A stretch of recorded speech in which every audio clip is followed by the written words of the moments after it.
Hebrews 11:39 through 12:2. New Living Translation, Amplified Classic, and the Passion Translation. All these people earned a good reputation because of their faith, yet none of them received all that God had promised. For God had something better in mind for us, so that they would not reach perfection without us.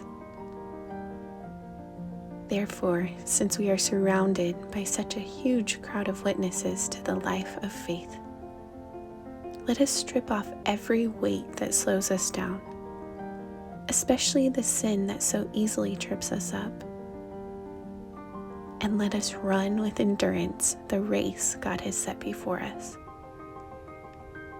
We do this by keeping our eyes on Jesus, the champion who initiates and perfects our faith. Because of the joy awaiting him, he endured the cross, disregarding its shame. Now he is seated in the place of honor beside God's throne.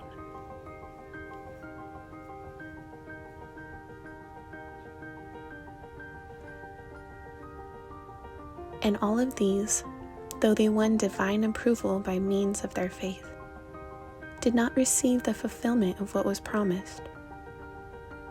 Because God had us in mind and had something better and greater in view for us, so that they, these heroes and heroines of faith, should not come to perfection apart from us before we could join them.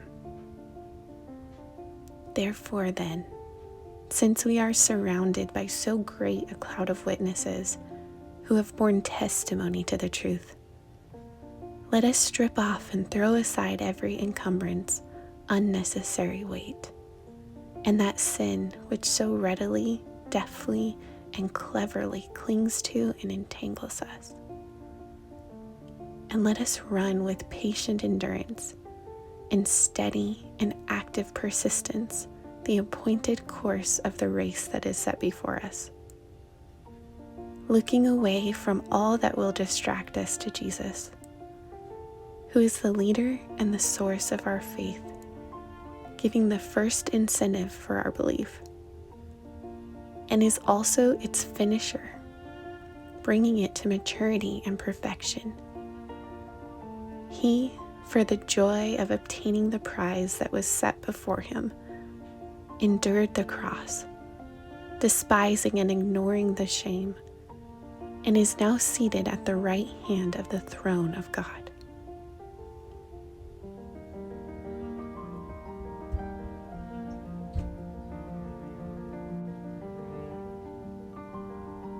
These were the true heroes, commended for their faith, yet they lived in hope without receiving the fullness of what was promised them. But now God has invited us to live in something better than what they had, faith's fullness. This is so that they could be brought to finished perfection alongside us.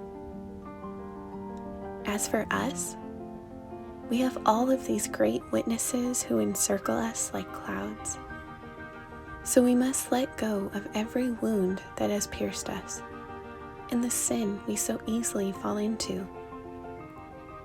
Then we will be able to run life's marathon race with passion and determination, for the path has been already marked out before us. We look away from the natural realm and we focus our attention and expectation onto Jesus, who birthed faith within us and who leads us forward into faith's perfection. His example is this: because his heart was focused on the joy of knowing that you would be his, he endured the agony of the cross and conquered its humiliation, and now sits exalted at the right hand of the throne of God.